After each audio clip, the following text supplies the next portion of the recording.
इसी पाठ्यक्रम में बदलाव किए जाने पर बिहार के शिक्षा मंत्री विजय चौधरी ने आपत्ति जताई है। मंत्री ने कहा है कि पाठ्यक्रम में जो बदलाव किया गया है उसका कोई औचित्य नहीं है। इतिहास का मुगल शासनकाल अविभाज्य हिस्सा है। यदि कोई देश का इतिहास समझना चाहेगा तो बीच में किसी काल को हटाया नहीं जा सकता है।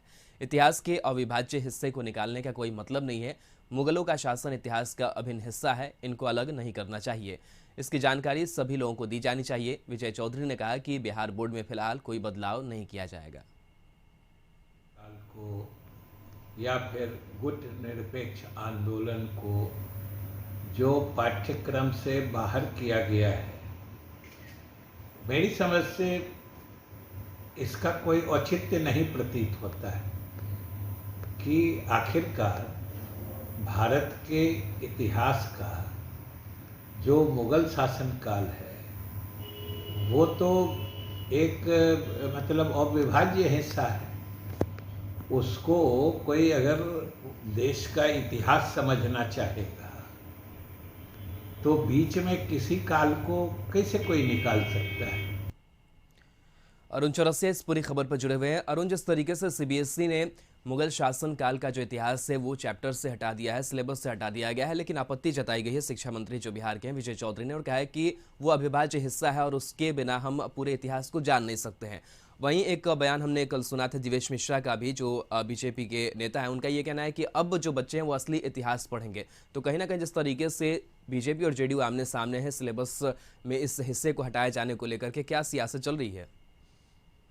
देखिए, निश्चित रूप से शिक्षा को लेकर और पाठ्यक्रम को लेकर बीजेपी कई बार पहले भी निशाना साधते रही है और ये कहती रही है कि लोगों को, बच्चों को गलत इतिहास पढ़ाया गया है और जिन बातों पर फोकस नहीं होना चाहिए उनको तवज्जो दी गई है पाठ्यक्रम में, और कई महत्वपूर्ण चीज़ें हैं उसको नहीं पढ़ाया जा रहा है।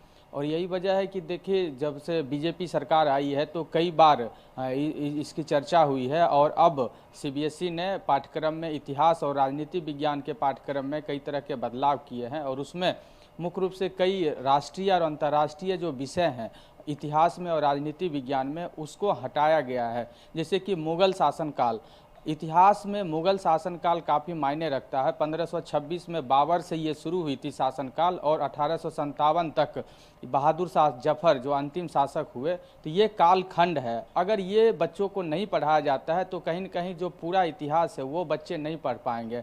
यही वजह है कि जो जेडीयू के मंत्री हैं बिहार सरकार में, शिक्षा मंत्री, उन्होंने आपत्ति जताई है और कहा है कि बच्चों को पूरी शिक्षा देनी चाहिए। अगर इतिहास पढ़ाई जा रही है तो पूरा इतिहास पढ़ाया जाना चाहिए।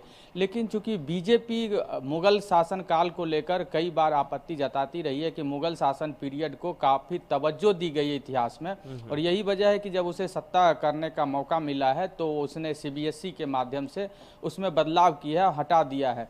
इसके साथ ही गुट निरपेक्ष आंदोलन, जो जब विश्व में जब आज़ादी के बाद जवाहरलाल नेहरू जो प्रथम प्रधानमंत्री थे उन्होंने गुट निरपेक्ष की तरह उनका समर्थन किया था, और जब दो ध्रुवीय देश विश्व था उसमें बीच का रास्ता अपनाया था, उसको भी पाठ्यक्रम से हटाया गया है। यही वजह है कि जो जेडीयू है या दूसरे विपक्षी दल हैं वो ये टारगेट कर रहे हैं कि बीजेपी जानबूझकर कुछ ऐसे कालखंड को हटा रही है जो सही नहीं है।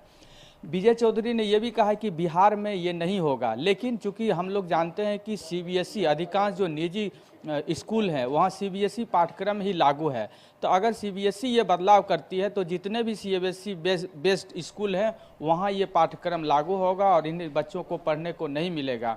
हालांकि बिहार सरकार द्वारा जो संचालित स्कूल है वहाँ जो पुराने पाठ्यक्रम है वही चालू रहेंगे।